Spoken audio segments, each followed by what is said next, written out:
Okay.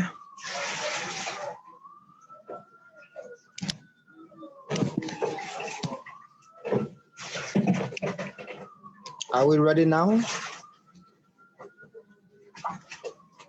Yes, you may start. Oh, okay, that's good. Well, good day, everyone. My name is Hamsin G. Blyon.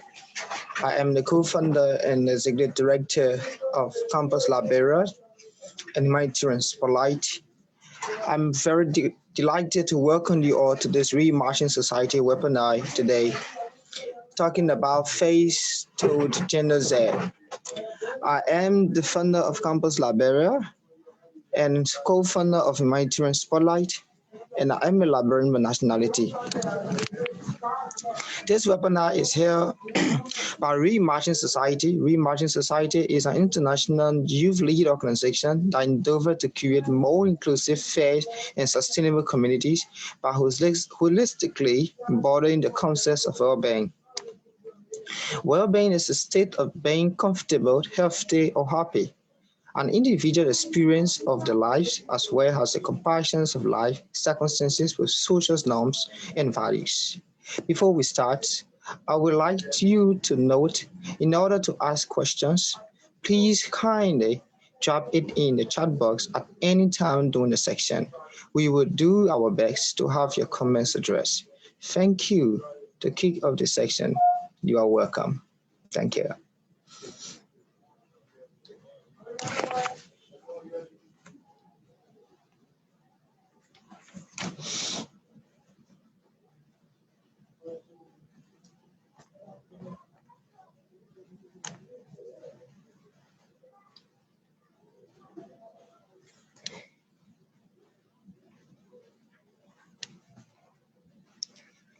Okay.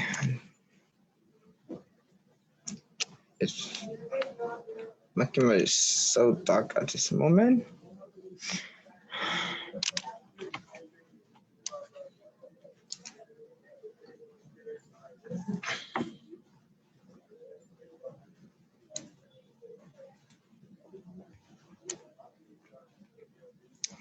Okay.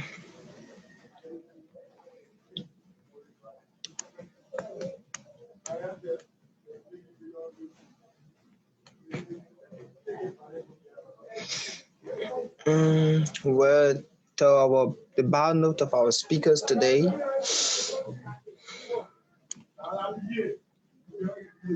Our resource speaker.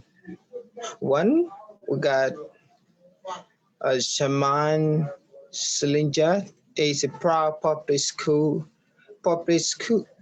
high school teachers at Penjan High School, Martin City, master's teacher second. She's hold grade 10 Outline public subject in the junior high school and media and information literacy in the senior high school.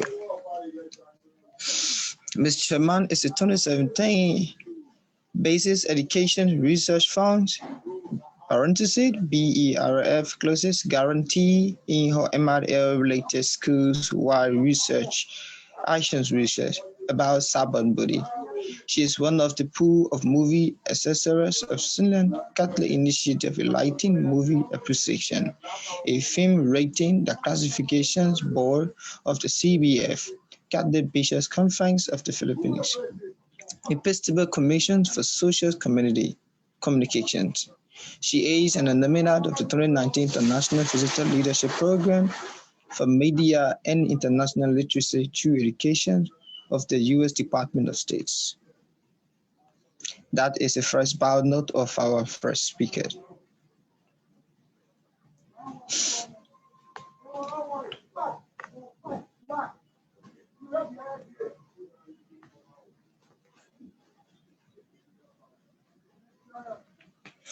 And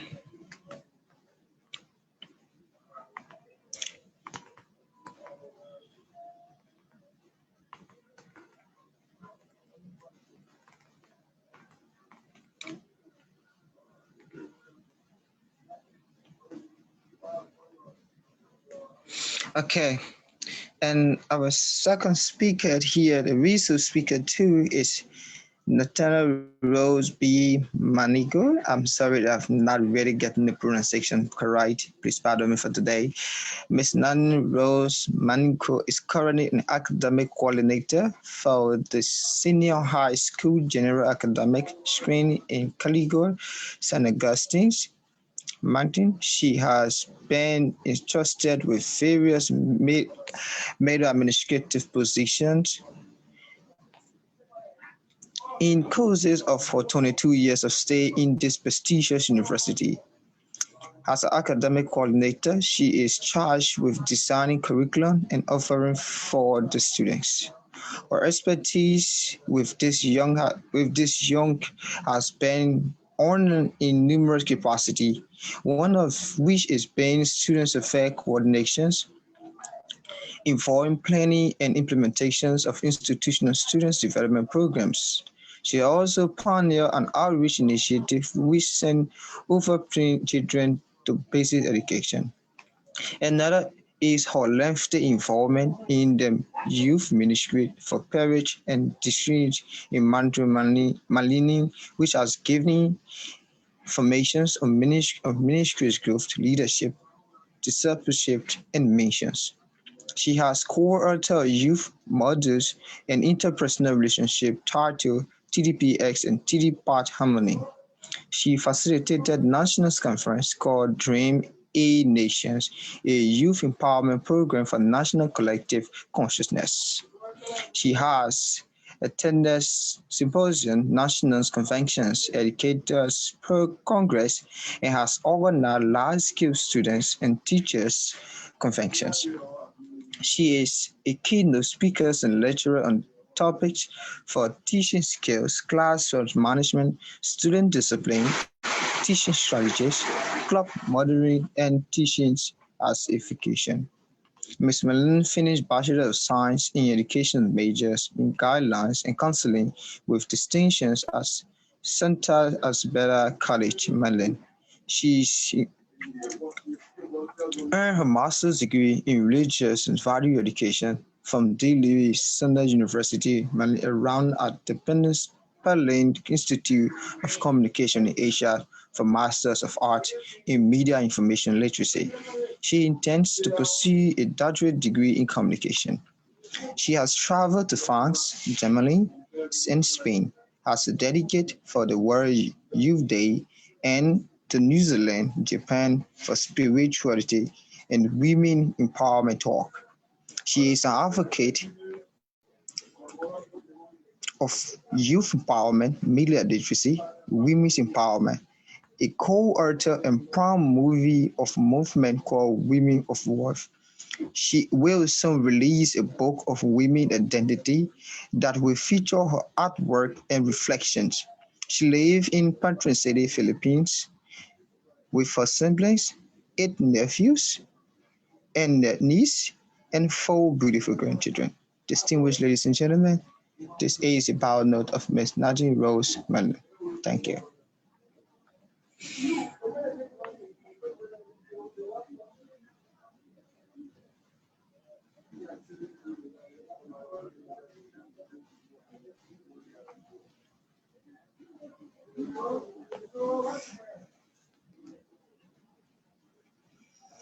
Thank you, Hanson, for the introduction. Thank you very much. Thank you. Thank you.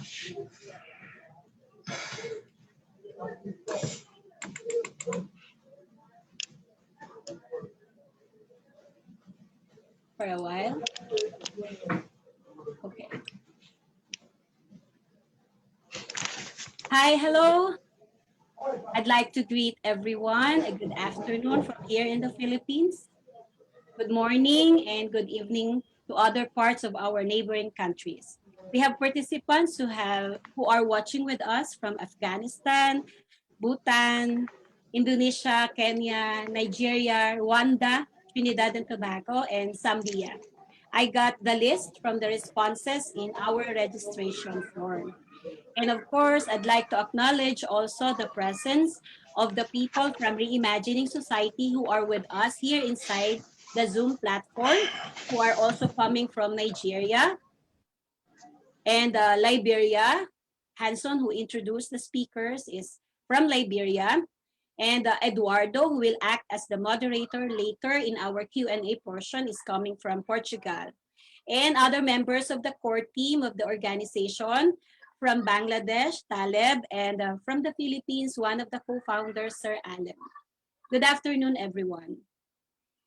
Discussion of my topic, which is entitled The Faces of Gen Z, will revolve around the characteristics of these young people, how they view life and their media preferences, and how these preferences create impacts to them and to the society as a whole. So I guess that would basically answer most of the questions written in our registration form. I am a teacher by profession, and what I enjoy a lot about my being a teacher is the company and the friendship I gain with the different batches of students I handle. They form part of a large percentage of my Facebook friends and other social media accounts. As for me, these students of mine keep me abreast in the trends that there are in the digital world. They expose me to their world, to their kind of digital culture, especially now in our digital age, in the age of Web 2.0, and with the pandemic that has struck us and limited our physical engagements. This virtual meetings such as this have become our new normal of everyday huddles, and our social media accounts became our main channel of information, transaction, and communication. And for most of us teachers, social media has been very instrumental in many ways. And for our kids, on the other hand, it became their everyday companion, whether it be for their schoolwork or for their personal necessities. And if I ask you, your own social media handles, what social media account do you have? Okay. Do you have Facebook, Instagram? Do you also have other, what are the other social media handles that you maintain? Another question would be, do you guys know which generation are you from? I'd like to see, oh, sorry. Okay, I guess I'd like to see the comments from our social media feeds, but I don't see any answers yet. Anyway, um, the reason why I ask you those two questions is because I would want to get an idea of your basic online everyday activity and see where do you possibly meet and get an encounter or engagement with our kids in the Gen Z cohort. If most of us watching here and listening in this live session are from Gen X and baby boomer generation. By the way, most of the participants who registered in this activity are from the millennial generations too. If you are a parent watching now, or a teacher or an administrator who handles these young people, where could we possibly meet them halfway? In a study conducted here in the Philippines last July of 2019 by students of the University of the Philippines titled From Pawoke to Woke, Profiling the Filipino Gen Z, it tells us that the top 3 social media used by Filipino Gen Zs are Facebook, YouTube, and Instagram. How about in your country? Do you have any idea, what social media account is or what social media platform is widely used by the populace? Okay. In a wider perspective, an article titled Global Social Networks ranked by number of users 2020 published by J. Clement last November 2020, it tells us also the top most used social media platform with Facebook as number 1, YouTube ranked as number 2, and WhatsApp ranked as the 3rd.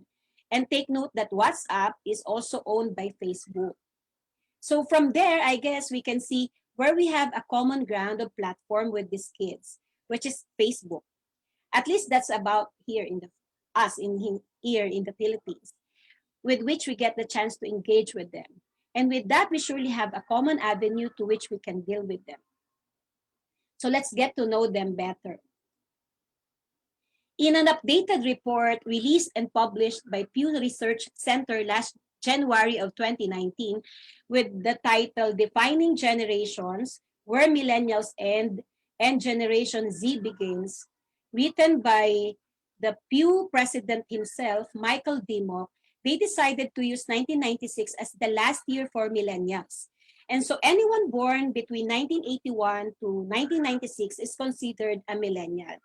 That makes my older daughter a member at the tail end of this generation. So those who are 24 years old to 39 years old by this year are called the millennials. On the other hand, the oldest among the rising generation of Gen Zs are those who turned 23 years old this year and are graduating college or have already started their first jobs. And it may be deemed that they are the smallest population in the workplace yet as of today, while most of them are still in their teens or even younger. They belong to the country's first batch of Filipino students under the K-12 academic system here in our country. This means that there are roughly around 1.25 million grade 12 students who can choose to pursue higher education or start applying for work.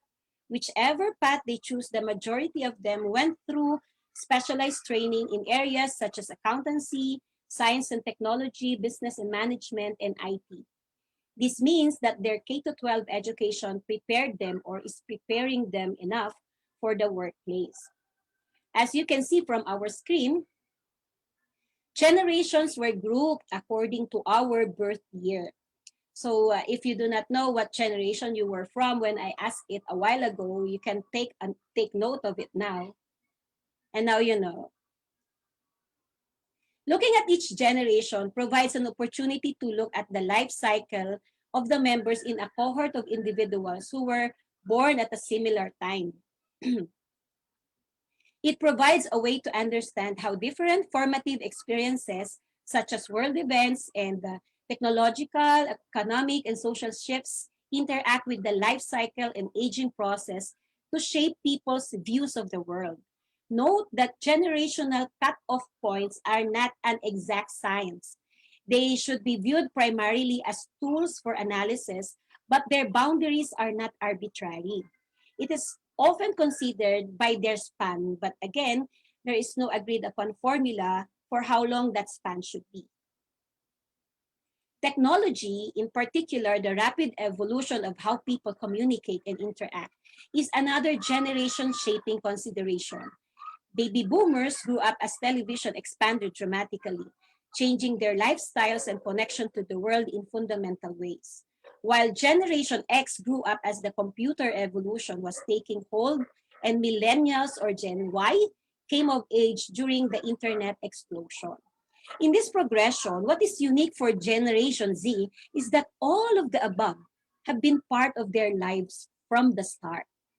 And of course, any analysis of generations relies on generalities that can't possibly describe every person or situation. It's important to remember that generations exist on a continuum and that there is a large degree of individual variation within them. The point of this type of research is to identify macro trends among age groups that can help foster harmony and better understanding of people. Let's keep in mind that generations are a lens through which to understand societal change, rather than a label with which to oversimplify differences between groups or box them to stereotypes. Several articles and narratives state that generations are shaped by the behavioral characteristics of their parents. Gen Z's parents are mostly from Gen X, while parents of millennials are mostly from the boomer gen. So when it comes to each generation's behavioral traits, Millennials are most similar to their parents, the baby boomers. Both are large, idealistic cohorts with influences that will shape consumer and workplace behavior for decades. Members of Generation Z, on the other hand, are more akin to their parents from Generation X, a smaller group with skeptical, individualistic focus than they are to millennials. That is why many generational traits are cyclical. Just because millennials and members of Generation Z are closer in age does not necessarily mean that they share the same belief systems. Before Generation Z was decreed the official name for this generation, there were a few other candidates or terminologies used to call them, including the selfie generation, iGen or iGeneration, and Homelanders. But over the past year, Gen Z has taken hold in popular culture and journalism. And Google Trends data show that Generation Z is far outpacing other names in people's searches for information. While narratives state it that there is no scientific process for deciding when a name has stuck, the momentum is clearly behind Gen Z. They are the true natives, digital natives, who have little or no memory of the world as it existed before smartphones. Ask them what Betamax would look like, they have no idea about it. Or ask them about street games that we've grown up with, like Shato here in the Philippines, Pico, Tumbang Preso, they don't know anything about it. Nowadays, they get to play those kinds of games only during a school sports festival under the name Larong Pinoy or Pinoy Games during the pre-COVID time. How could they ever know that during this pandemic? I don't know how. Sad to say, gadgets and these devices have become extensions of themselves. Some researchers have suggested that the growing amount of time teens are spending on their mobile devices and specifically on social media is contributing to the growth in anxiety and depression among this group, especially at the outbreak of this pandemic. They are the tech-savvy kids. Give them the gadget, they will figure out for themselves how to navigate its features. They can know how to do things on their own without adult supervision. And it's all at the tip of their fingers with the help of search engines and the YT University or the YouTube University. Everything is almost easily accessible and instant. They are not only used to the availability of information, but also to the immediacy of information. Gen Z's attention spans are getting shorter as well, explaining their preferences for video and images rather than text. They are the ultimate consumers of snack media. They communicate in bite sizes. Punchy headlines or razor sharp text resonate much better than lengthy chunks of words or long-winded passages. They are tech dependent and at the same time tech independent. Gen Z understands how technology can transform the way we work and live. It is highly integrated into their lifestyles and even working styles. Connor Blackley described the smartphone's role for this generation as providing a feeling of security and safety and belonging. Gen Z's drug of choice is putting something on Instagram or Facebook and getting a like or a heart reaction. They are a generation so fond of instant gratification. Blackley even claimed that Gen Z likens not having their phones on them to feeling naked. Do you also feel that way? Like you feel naked going out of the house when you don't have your phone with you? Weird, but somehow it's true, especially when you became too dependent on having your gadget with you all the time. It's the Gen Zs. Gen Zs are technically connected in more ways than one can imagine.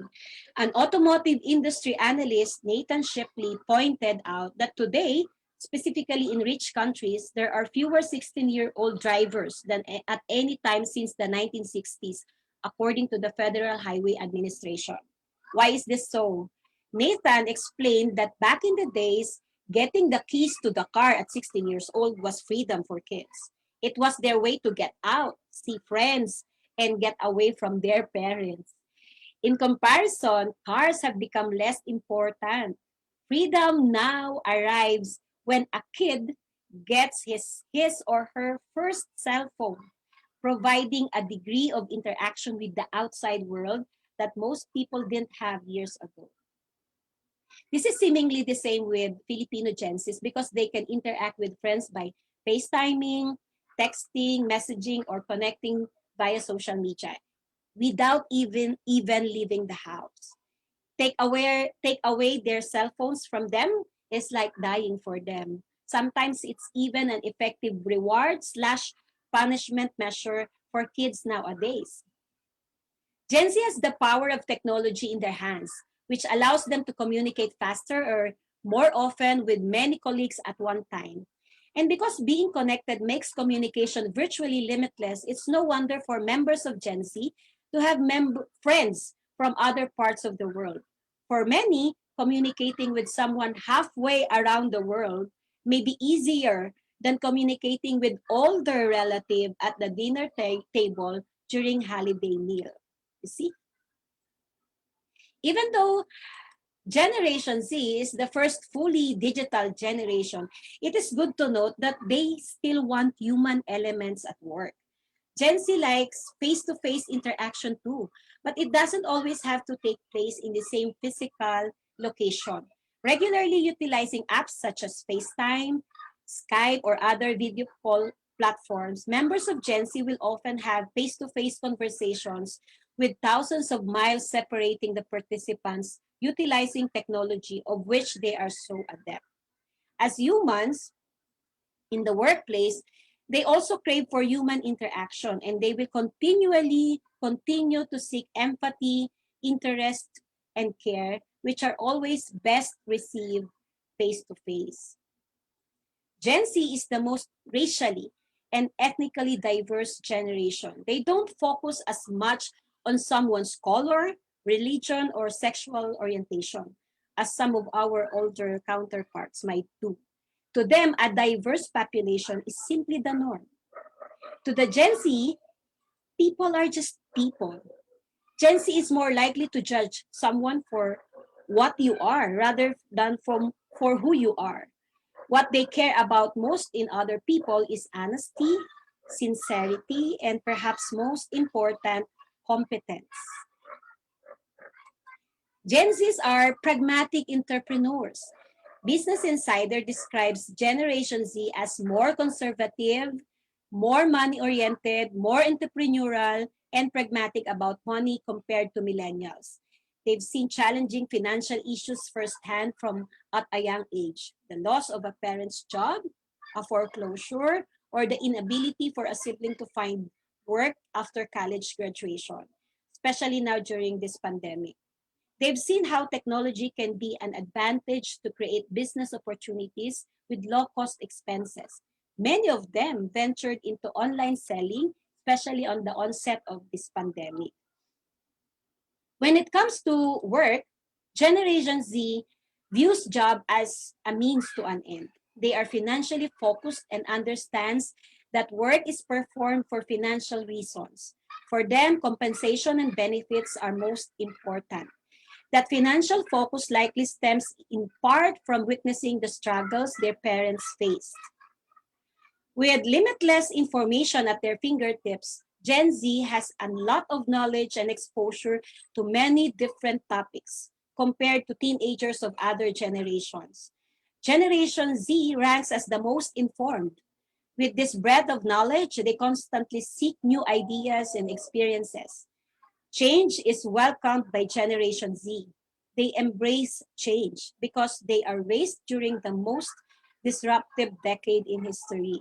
It has taught them that change, real and significant change, is entirely possible. According to Josh Miller at XYZ University, to Gen Z, disruption is a norm. The chaos and unrest in political systems to which they are exposed to have inspired them to want to get involved and make a difference, regardless of which side of the aisle they are on. Most of them are informed and passionate about the issues facing our society today. Social media allows them to have a voice in our political system even before they can even vote. This opportunity has forced them to develop critical thinking and reasoning skills as they engage in sophisticated debates about important issues that might not even affect them yet. Information is easier to find, making them experts on subjects very quickly. With this mentality, they tend to rally behind causes that resonate with them, often before they even take time to consider the other side of the story. That is why they are also tagged as the Pawok generation. It's a Filipino term which means acting or feeling like a woke person. What does these words mean? It's there. Woke means are people who bring up relevant issues to raise awareness, while Pawok or feeling woke people make up issues or aggravate petty issues merely to offend someone.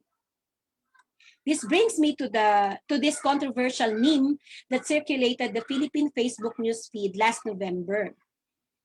It says there, I just read the English translation. This is the problem with too much democracy. Youths are asking for too much freedom, read a few books, but already think that they know better than those who have experienced a lot in life. We have cradled the youth more than we should have. We treat them too much like babies. These kids are self-entitled, feeling strong. They complain so much and everything is difficult for them. While that statement may be a personal observation of that person, some might agree, some may not. But just to show you that on the extreme side of the story, Generation Z may seen from this perspective, especially so if they are aggressive, outspoken, and even combative in expressing their ideals and advancing their causes. Another saddening part of the Gen Z story here in our country is also a recent survey conducted by the Far Eastern University's Public Policy Center in 2014 and 2015, which suggests that today's youth or the Filipino Gen Z as emerging voters are apathetic, uncritical, and social media dependent. The youth of today might be more technologically inclined than those before them, but their ability to critically evaluate information on digital platforms is critical in how they view socio-political issues. Their heavy reliance on social media for news content, along with the issues of misleading reports being disseminated on popular platforms, greatly affects how the youth process information and use it to develop their views on certain issues. The picture that emerges, therefore, according to the study, is that Gen Z, at least those in that survey, have quick access to information online and are immersed in social media, yet are not very diligent, critical thinkers, and not so politically engaged. Now, what does these issues tell us? The implication of growing up in an always on technological environment are only now coming into focus. Recent researches have shown dramatic shifts in youth behaviors, attitudes, and lifestyles, both positive and concerning, for those who came of age in this era. What we don't know yet is whether these are lasting generational imprints or characteristics of adolescents that will become more muted over the course of their adulthood. That means there's so much hope to yet to unfold. Beginning to track this new generation over time will be of significant importance. The views of this generation are not yet fully formed and could change considerably as they age and as national and global events intervene. It is more than likely that the technologies, debates, and events that will shape Generation Z are still yet to be known. But lo and behold, while it is true that they are still young and their political views may not be fully formed yet, there are signs that there are so much of what they can possibly do to create an impact even as early as their age. There, I know you know her, Greta Thunberg. How old is she now? 17 years old. How old was she when she started her climate change campaign? She was just 15 years old. That was May of 2018 when she won in a climate change essay competition in their local newspaper in Sweden. 3 months later, in August, she started protesting in front of the Swedish Parliament building. Her protests went viral on social media, and as support for her cause grew, other strikes started around the world, spreading the hashtag Fridays for Future. In September 2019, she traveled to New York to address a UN conference, delegates and the world. To which she spoke her lines that shook the UN conference delegates and the world. And I quote, she said there, "How dare you? You have stolen my dreams and my childhood with your empty words, yet you all come to us young people for hope. How dare you?" Powerful words, right? She was named by the Time magazine as 2019 Person of the Year. She was just 16 years old then. Another amazing Gen Z person is a 23-year-old Pakistani activist, Malala Yousafzai. As a young girl, Malala defied the Taliban in Pakistan and demanded that girls be allowed to receive an education. She was shot in the head by a Taliban gunman in 2012 but survived. She was just 15 at the time. In 2014, at the age of 17, she became the youngest person to receive the Nobel Peace Prize. In April 2017, United Nations Secretary General Antonio Guterres appointed Malala as a UN Messenger of Peace to promote girls' education. I will go local here in our country, the Philippines. A group of Filipino Gen Z who is evidently making an impact in the society, specifically in the online world, is the Earth Science. It is the Earth Shaker organization. That is their Facebook fan page. It is an organization which aims to shake the appreciation of earth sciences in the society and empower citizens to have science-based decision. They are very active in informing the netizens everything about the country's climate, temperature update, weather disturbances, especially when there is a typhoon. Their online presence was very much felt during the series of typhoons we had last October and November, from Typhoon Rolly to Typhoon Ulysses. They seem to be not sleeping at all because they were giving updates every now and then, 24 hours. They also raise awareness on meteorological information and trivia. And of course, who is not aware of their famous map? Every time there is a typhoon, and all are awaiting on class suspensions from their famous infographic map update. What is amazing about this organization is that they are composed of 65 young earth science enthusiasts, with Mr. Ralph Lauren Abainsa as the org founder.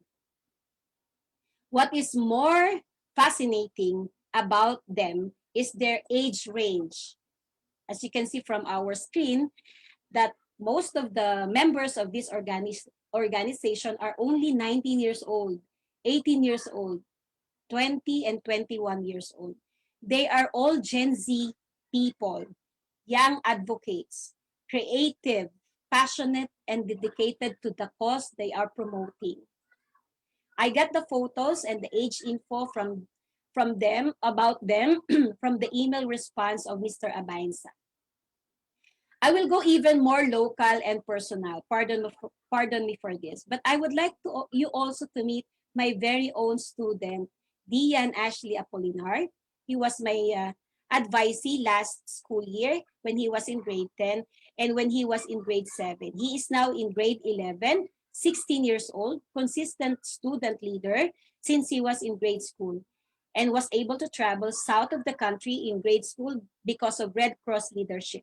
Voracious reader. Ask him anything he seemed to know. Make him write about issues. He will give you details and data. Check on it, it's true. Very aggressive young boy, outspoken. It took him 1.5 years for us to be friends in Facebook. He asked me one time, why am I not accepting his friend request in Facebook? And I told him, because you are a keyboard warrior. And I explained him why it should not be the case, especially if you are a student leader. We would chat every time there are issues at hand. I made sure I will be able to explain to him my side of the story, especially when we don't agree on certain points. I tried to win his heart, even if we disagree most of the time. He is that smart and intelligent to be able to produce an investigatory science research which made its way to the division level of Marikina, to the National Capital Region, and to the DOST Research Festival finalist, and was published to an international journal of scientific researches. Very young boy, radical, yet with a very promising life ahead. I wish we would always see them with a lot of potential and people of possibilities despite their young age, their lapses and faults.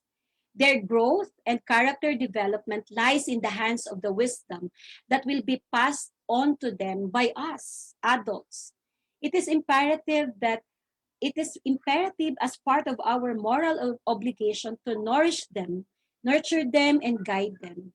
Let us bank on their idealism, their greed, their passion to become somebody someday. Comparing them to other young people from other generation will not help because I don't think there is much difference. In our history, Emilio Jacinto, the brain of Katipunan, was only 19 years old when he edited and wrote the Cartilla of Katipunan. He was 18 when he joined the movement. Gregorio del Pilar was only 21 years old when he became a general of the Philippine Revolution and sacrificed his life to secure General Emilio Aguinaldo's safety. Whatever generation we may all come from, one common denominator that we all have, given the right education, character development, proper wisdom and vision, our youth will always be the game changers. They said that if you want change in the society, you work with the young people. As what our national hero here in the Philippines said about it, the youth is the hope of our nation, is the hope of our future. And I believe that still stands firm up to now. And with this, I end my talk. Thank you very much for this opportunity, Reimagining Society. And I hope I added value in enriching your insights and perspectives about understanding generations, especially the Gen Zs. I included in my slides the references and sources of my topic today. Okay, for your references. Our next speaker, Ms. Natalie Rose Malinao, will dwell more on how to teach, reach, and engage with the Gen Zs. And so I now turn over the floor to our next speaker, Ms. Natalie. The floor is yours.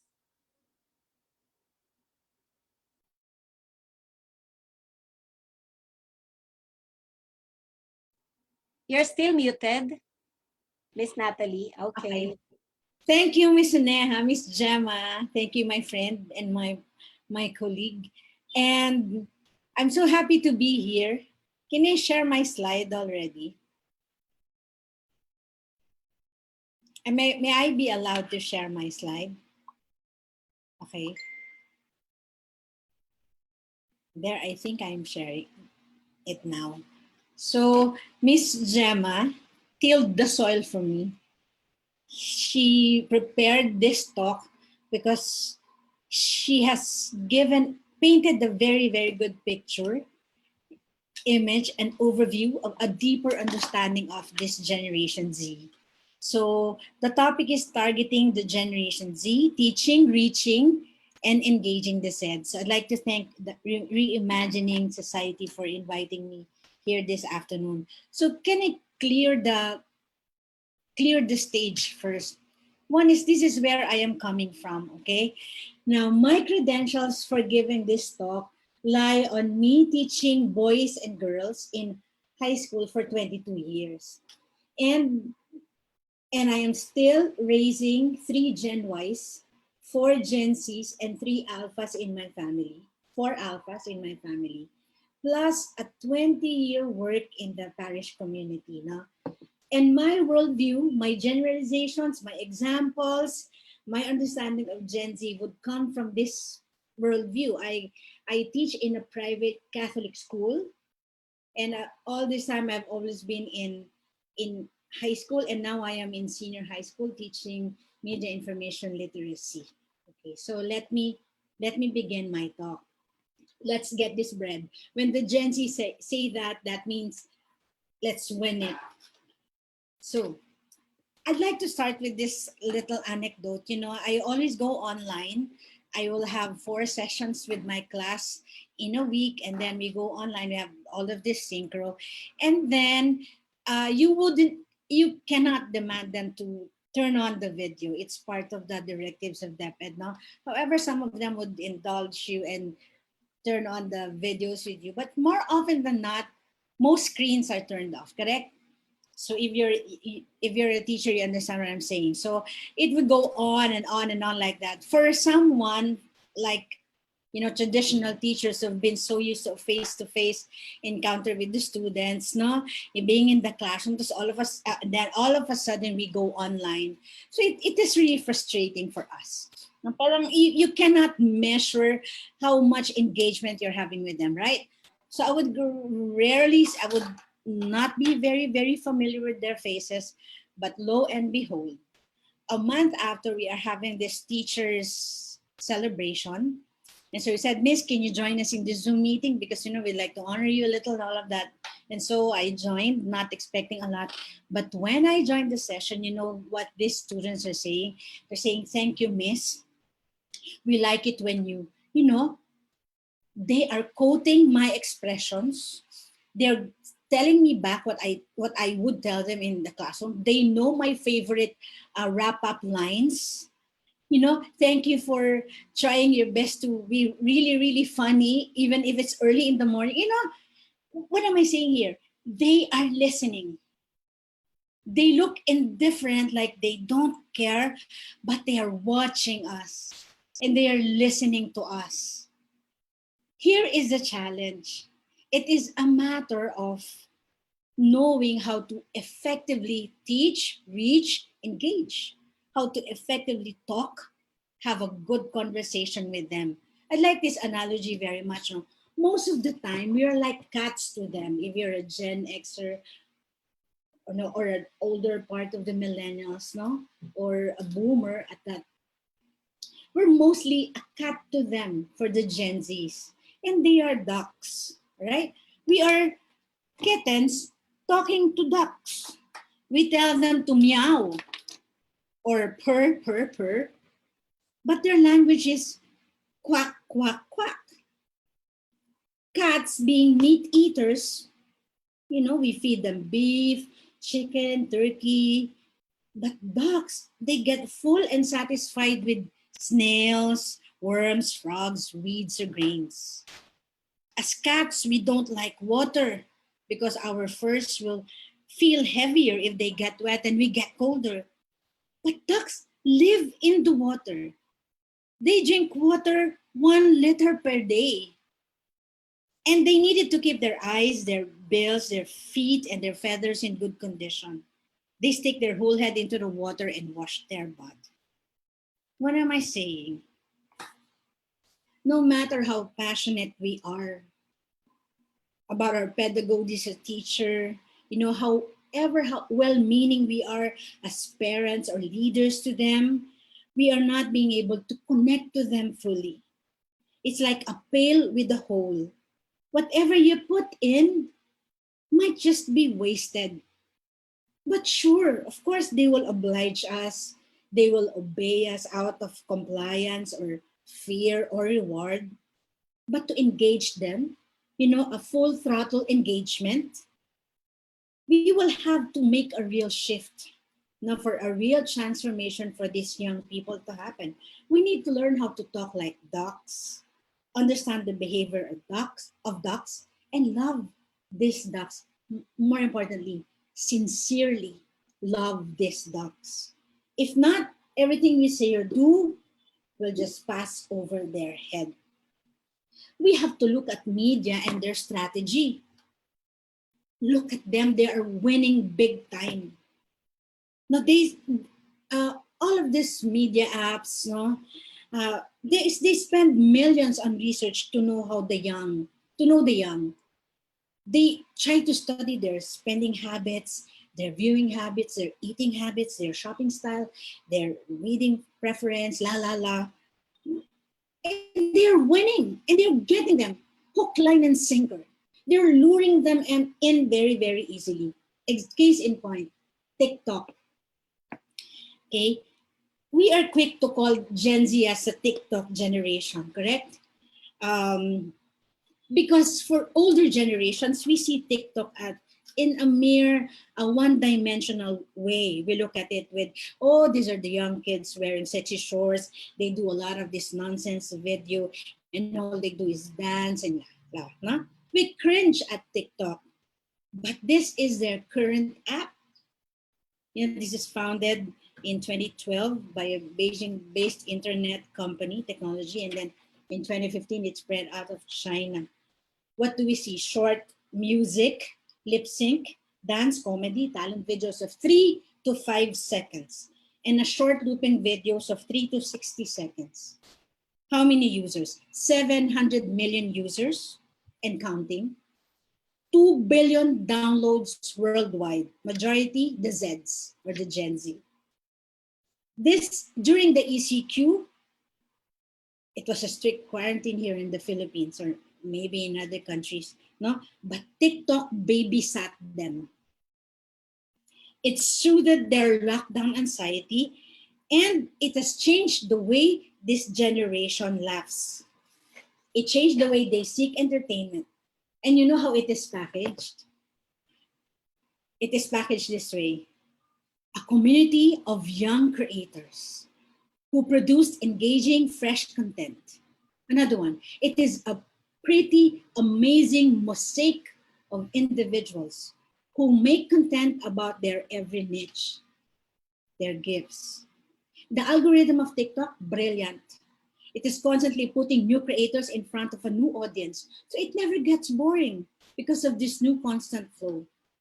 It is a free-for-all playground where the young can be trendsetters instead of followers. The young have a lot to say, they have a lot to create. TikTok gave them a storytelling medium. And this app is hooking them in the way, maybe, in a way that our educational system never has. TikTok claims its mission to inspire creativity and bring joy, while our lessons and our teachings bore them to death, void of joy. While our educational system is so oppressive, and maybe home dynamics are so judgmental of them, making them always feel bad about themselves and that they are never enough. Wow, TikTok is getting them. And what is TikTok teaching us in the way we engage the young? That's a question. Another app is the Snapchat, free for all comments and video shots. No? The core concept of this app is that, you take any picture or video or message, then you send it, and by default, it is made available to the receiver only for a short time before it becomes inaccessible. And because they're capitalizing on the FOMO, the fear of missing out by these young people, this Snapchat is effective. And they like the temporary, the ephemeral nature of the app, they like it because it disappears after, how many seconds, and, it's gone. And it is something very encouraging for the young because, the more they become real in their posts, and it encourage a more natural flow of interaction because it's going to be gone after a short while. How many users? 229 million daily users. 4 chats or snaps sent every day. Who's using it? Particularly those below the age of 16. Now, this poses to be a privacy concern for us, parents and teachers and leaders. What is Snapchat offering to them? Good question. Now, social media. Very quickly, I'll run through it. Social media now is going to a different trend. No? Number one, we will see a lot of short form videos. IG followed suit, Snapchat, TikTok. Big brand companies are into TikToks. Why? Because they want visibility, they want greater reach. Instagram has Instagram Reels, and then they go for a longer form of video. There's the YouTube or the YouTube University for us. So we'll see a lot of short form videos. Now, if you have a message, do it in a video form, short, to get them. Number two, we'll see a lot of short social commerce. 70% of people now go to Facebook, IG, and Pinterest for their shopping needs. So you know how they make all of this interface very welcoming, their words and their approach rate very relatable, and the shopping experience is very integrated, brilliant. That's the way to get them, no? And we see augmented realities. We see a lot of filters, all of these glowing scribbles, a lot of motion graphics, because the young are high users of these things. In fact, Vogue, this magazine, as an example, on their 60th birthday, they you can make filters now, no? So Vogue made a diamond Instagram filter on their 60th year anniversary, and a lot of them, got joined the bandwagon and made use of these filters. Augmented reality, there'll be a lot of personalized marketing, meaning all of this businesses will really try to know their audience, pinpoint them, target them, niche audiences. This particular product only appears to a particular one because we know this is appealing to them, no? And they personalize it, the better. Coke, Toblerones does that, and Cadbury did that also. They get a few shots from your accounts and then turn it into something very, very personal, effective. We'll see a lot of going lives. No? 1 in 5 videos in Facebook are live stream. So Instagram, 1 million users are, 1 million reach every day for IGs. And when you go live, this generation wants it authentic rather than a very refined aesthetics, raw, no script, heat of the day. No, they want authenticity. Yeah, because this generation, they smell sincerity a mile away, You don't preach to them, You don't preach to them and you don't sell to them. They want it real. We see a lot of content for good, Black Lives Matter and all of this, fossil fuels and all of these things, okay? And so if you had advocacies, you have to put it there in you have to have a very strong online presence, put it there, and they bite into it. And this Gen Z will not just involve themselves in the local front. Kahit international cause yan, they jump the bandwagon too. Okay? And then we'll see a lot of self-aware marketing. Galing nito yung reverse psychology advertising wherein you tell people your weakness, you don't hide it, you bring it to the fore, and it can be very jovial or it can be very apologetic, and people appreciate it. This generation appreciates it even more. A treat for the lovers or a treat for the haters. No? They cannot supply anymore, so they said, you've bitten off more than we can brew, so it's not enough supply for us. I'm sorry, nah.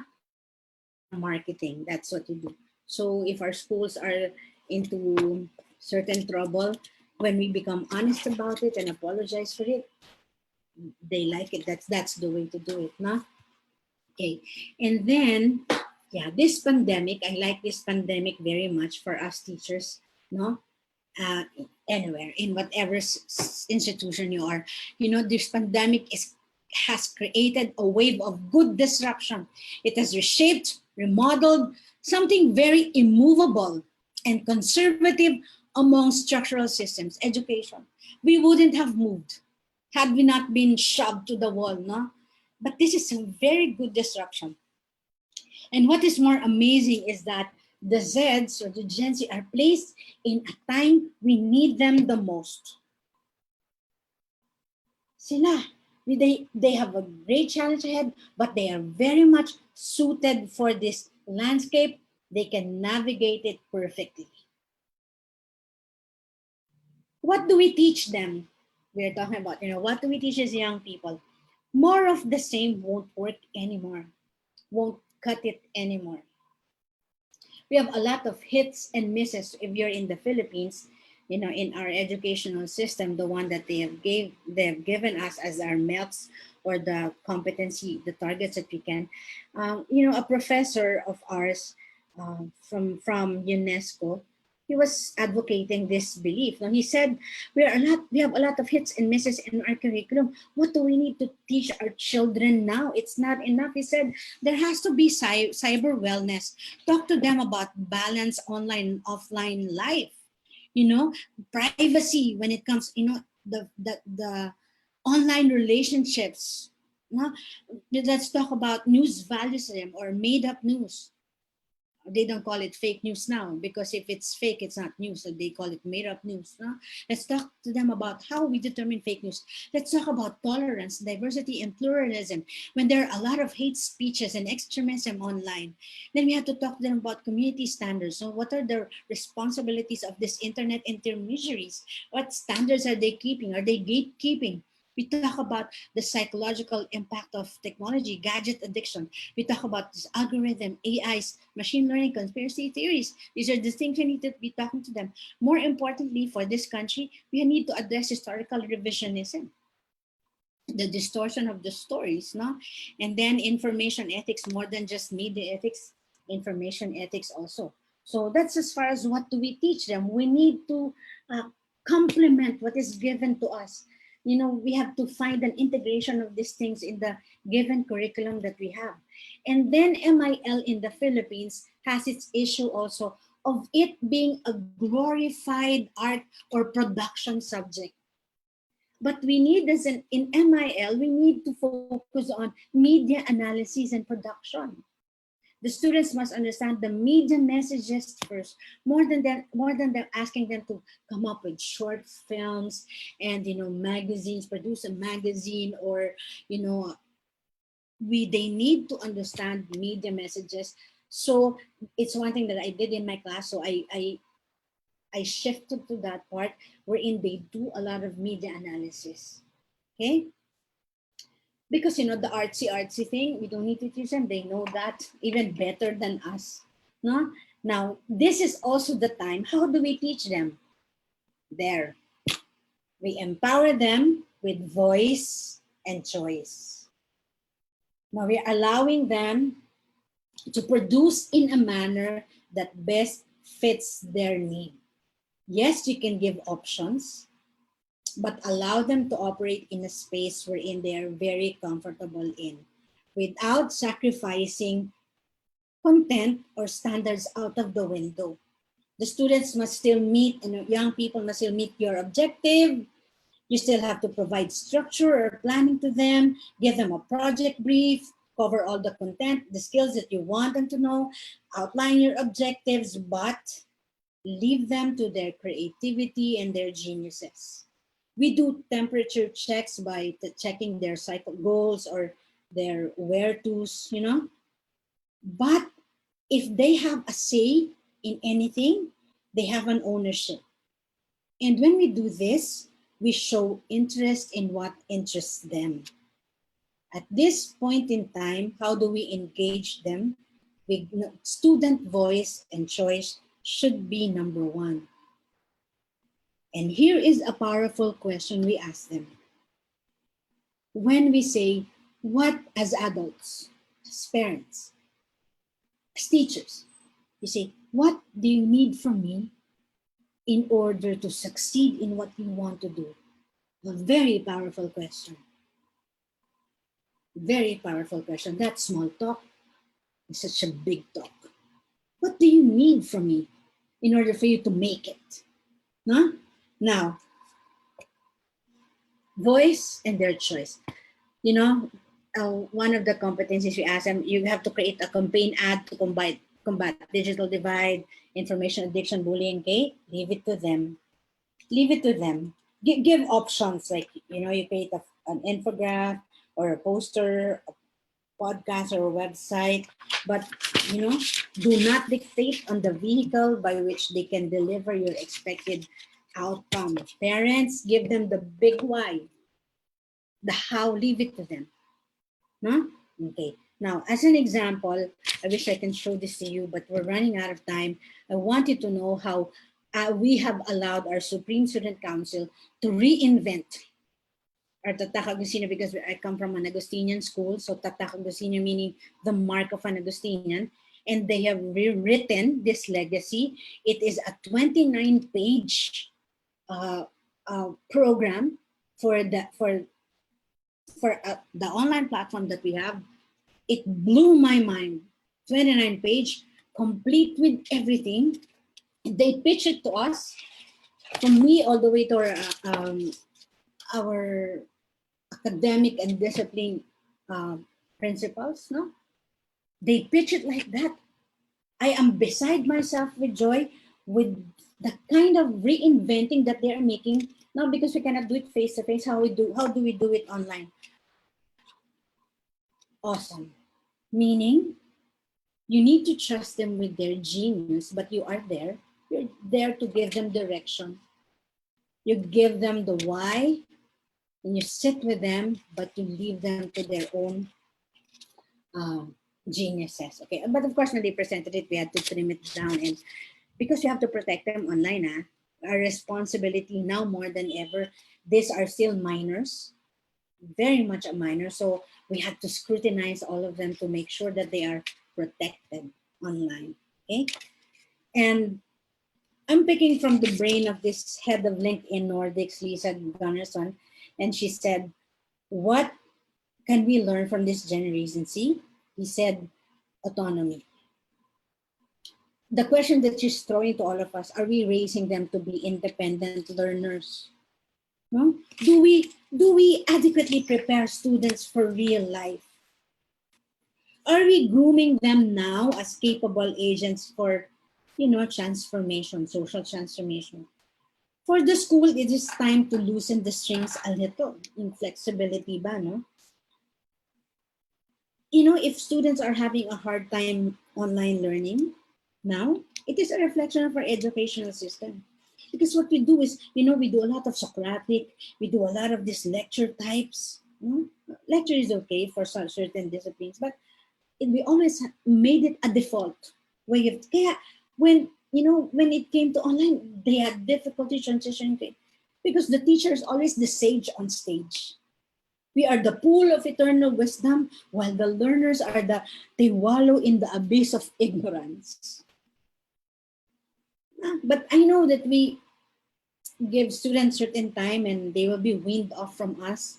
And now we train them not as spectators anymore of these sages on stage, but creators. Now they will spread their own wings and they will own their own education when we let them work for a cause near to their passion, environmental, societal issues. Okay, we give them economy. Bakit? Gig economy is here already. They will soon be competing in a gig economy. They will work autonomously. They will have short-term contracts, freelance, as opposed to the permanent jobs we're accustomed to by the hour. No, it is here already. So we need to train them already for such. We give them the pace, the space, and the path. Look at what are they teaching us when it comes to our game, to their gaming. You know, in the gaming, they go to chat rooms, they learn cheat codes on their own, they go to YouTube, they watch live stream, and they become part of a gaming community. What are they telling us? These games, these gaming habits that they have tells us that they are possible. They are capable of learning independently, that they can have ownership for what they are learning, and that it is something very, very continuous. You know, we are accelerating very fast, and our education system is still stuck with all of this paper and pencil things. No? We are doing more of the same, but consuming our time on irrelevant things. But sila, they are accelerating very, very fast. They said now in the gaming trend, you can never distinguish real life from virtual realities. Nandito na yan ngayon. It is really happening. You know, watch them play a game. You will be green with envy on how these games can hook them while our lessons cannot. No? Gaming now is, they can monetize it. We are in a gaming economy already. Every day, in a month, there are 2 million creatures created, and they sell it. And people buy them. They create their own songs for these games and share it. Their gaming world community now is unlocking a new business model. May paper play logic na sila. You know, there's a big tie-up with movies, and they're creating their own franchises. And of course, a lot of product placement. You see their products inside these games, no? Integrated seamlessly. Gamers cease to be consumers. They now become contributors. Okay. Now, Idris Sanju here is a 21-year-old guy. He has written algorithms and code for tech giants like Uber, Twitter, IG, Instagram, or Snapchat. 21 years old. Sabi niya, the Generation X and the Generation Boomers, no? We've looked for education. We toiled hard, worked hard for education. This generation, they just want information. No? Now, another quality that we need to understand about them is that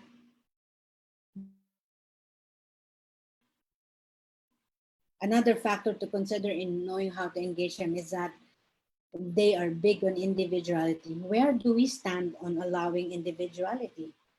Schools are big on uniformities, correct? One size fits all are the ideas coming from the top cascaded down to them.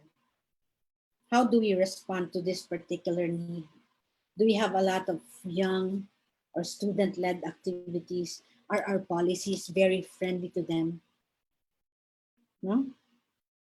Need to practice compassion, empathy for this new breed of generation. Ang mantra nila is, you have to let me be me. And if we stifle them too much, we'll find ways for other expressions. I'm not telling you to loosen all the strings, okay? But I am telling you that there are negotiable things so that they will find expressions. If not, you stifle it, they will find another way to express it, okay? Please don't get me wrong. E-commerce this coming days, we are going to see a lot of Facebook and IG shops. They know the young people are there. You see people moving from offline to online, you know that. And video content is the way. They buy things if they are convinced of the product because they have seen the effectivity of the product, the merits of the product. We see a lot of technology coming in. We see a lot of personalization. Number 6, I like to highlight this. In the e-commerce now, we will see a lot of diversity and inclusion. Now, that answers the need for individuality, the acceptance to be me. So e-commerce now will see brands taking in diverse and very inclusive approach in their product and in their marketing as standards. No? Okay. And then we see a lot of sustainable e-commerce. Okay, it has to be ethical. The sourcing is ethical and eco-friendly because, like my colleague said, Gemma here, she said, they are highly connected. They are highly engaged for a cause, no? And they care about the environment very well. And then we'll see a lot of high demands from mobile apps. They have also changed who the celebrities are for them. No? They're not looking up to artists and all. They are looking at online influencers. Okay, that is what the online influencers for them. They like it when they speak to audience with no script, no writer, relatable narratives, varied heat of the moment topics. Okay, that's something that we can adopt. Okay, we want to influence them, go online. And online influencers nowadays, they're making money, guys. They are making money. You know, this guy is paid just to be seen watching, to stream live. You know, this guy is paid 30 million to exclusively stream on, watch him play. These are the celebrities for them. These are the entertainers for this generation. Another issue that I like to raise here is the cancel culture of this generation. Conversing with my friend, and you understand what cancel culture is? It's a slang for canceling a person, right? It refers to their popular practice of withdrawing support or canceling public figures and companies after they have done something or said something objectionable or offensive. You're dead meat when you offend them, no? So they cancel you. But it borders to something else. It borders to a form of group shaming. Nowadays, you're guilty first before proven innocent. That's a sad fact about it. But how do we teach this generation? Here's $1,000,000 question again. How do we hold people accountable for their wrongdoings and yet at the same time remain in touch with their humanity enough to believe that these people also can bounce back and they have the capacity to be transformed also, and not immediately cancel them? We are dealing with a generation with new value set. How do we deal with that? No? Okay. So I'm not providing an answer. I'm ending this talk with this one. Okay. Now, we are, whether you're a parent, you're a leader, you're an educator. But we cannot just be imparting knowledge and skills. We cannot stop there. We need to be pathfinders. We need to impart something else. If not, we are not fulfilling our mandates as adults to this young generation. No? Not only have we misinterpreted them, but we have not been doing justice for them. Okay? So we need to peddle something. We need to peddle meaning. Not just subjects. Subjects are means. The end is that they will find meaning. We have to give them a deeper, higher perspective. Just like what Miss Soneja said a while ago, we are trained by our national hero, Rizal, saying that they are the future of our motherland. Correct. But I'd like to add on to that. The youth is the future of our motherland. They're also the change agents now. They are our today. We don't wait for them to grow old. We don't wait for them to get into jobs now where they are now. They are already capable to be change agents. They are the now. And how do we engage them? You have to get the heart before you get the hand. That's the way it is. It's an old formula, but effective, especially for the young. The young is a very specialized league. Not everybody's called to work for them. You have to have a very special love for them. No? So you get the heart, then you get the hand. The praises that we give, praises are very stressful for them, especially for men daw. Psychology is saying there's the peril of praise. But when they fail and when we give them encouragement, when we affirm the effort, not just the achievement, now we are touching them. We are engaging them. Medals, we have to rethink now for medals and trophies and this is my personal belief, We have to rethink. There must be another way, more than all of these we have to rethink the way we reward them. You know, a word of encouragement during a time of failure is worth more than any other medal. Again, if you're handing the youth, small talk is big talk. Small talk is big talk for them. You know, if you see them misbehaving, believe me, there is a cry for understanding and acceptance behind that. What do we give them? A sense of belonging. They are coming from, you know, their home experiences. It's all about their childhood and all. No? Belonging done through encouragement. Online, we do a lot of touch points. We ask them how they are. Social emotional learning is a trend. How are you? You know, a lot of touch points. A way, finding a way. If a person wants to relate, they can relate. They will relate.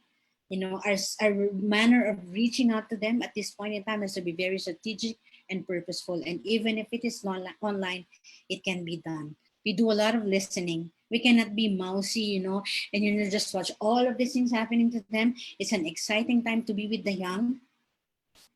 We cannot not give significance to them now. We do a lot of listening. They need that. But after listening, you know, you give them meaning. Then they forget all of their issues. They forget their depression. We give them meaning. No? And tell them stories. They listen to stories. They need our narratives. If we are to give them the voice and the choice, you know, we are going to let them loose in online. We have to tell them stories about honesty, integrity, you know, the beauty of simplicity, you know, how nice it is to work for the common good. You know, talk to them about fidelity in relationships, talk to them about 25-year anniversary, wedding anniversary, you know, talk to them about purity in thoughts and in words. AI is going to be here. Andito na yan, ha? For now, they're saying AI is just an ant. But when it becomes a monkey, it's going to be a big, big problem. Elon Musk founded a company in 2016, may Neuralink siya, no? Meaning you add the chip on the brain because AI is going to move very fast. Humans cannot keep up. So the only way to keep up with them is to, you know, planting chips on us like that. Monkeys now are planted with all of these neural links. No, AI is here. That's why our students, kids nowadays, they know a lot of how. Yeah, it gives them power, but they have to know a lot of why. You know, the how gives them power to navigate the world, but the why gives them purpose and meaning. Because without the purpose, what they know, you know, the power that they have can only be very destructive for them. And when we give them the why, we will not be, you know, always on the lookout for all of their the crazy things that they do online. Empower them with the meaning, and they would know how to behave. That they be responsible users, consumers, producers of media. So here's my homework for all of you. Wherever you are in a particular setting, at home setting, you revisit your laws, your policies, your programs. Do you think it is addressing the needs of the Zeds? And if it is not, you think of workable ways. You know, create a shift already because they need us. They're waiting for us also. So they are the now. They need us to be them, to be their full selves. And we feel them because their hearts will speak what their hearts are full of. So we need to stand guard over their values and their, yeah, and as they look for meaning. So they are holy grounds. They are holy grounds. This generation are holy grounds. They are bearers of seeds of divine light, before which we must take off our own shoes. So much respect for this generation and so much love for them. Thank you. I'm dipping. That means I'm leaving. Thank you, everybody. Hello, everyone. My name is Eduardo Carvalho, and I'm also a Global Wellbeing Envoy from Portugal.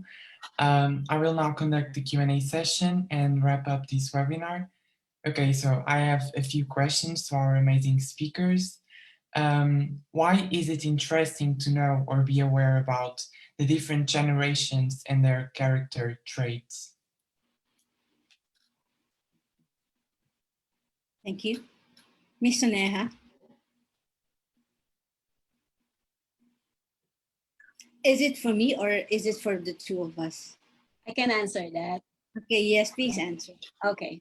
Um, I believe it will help a lot of easing conflicts and foster understanding in families and even in school setting and workplaces if we are aware and if we understand how each individual or group of individuals with the same age group acts this way, believes this way, values things which may differ from us. Like in Filipino settings, saying po and opo is a tangible expression of respect to elderly people, which this young generation are not doing and practicing now. But that does not mean that they are less respectful than the older generations. They have a different way of expressing and demonstrating respect. I always emphasize to my students and even to my kids that it is okay to express what you think. It's okay to express your thoughts as long as you know you choose the right word and you are aware of the tone of your voice. Because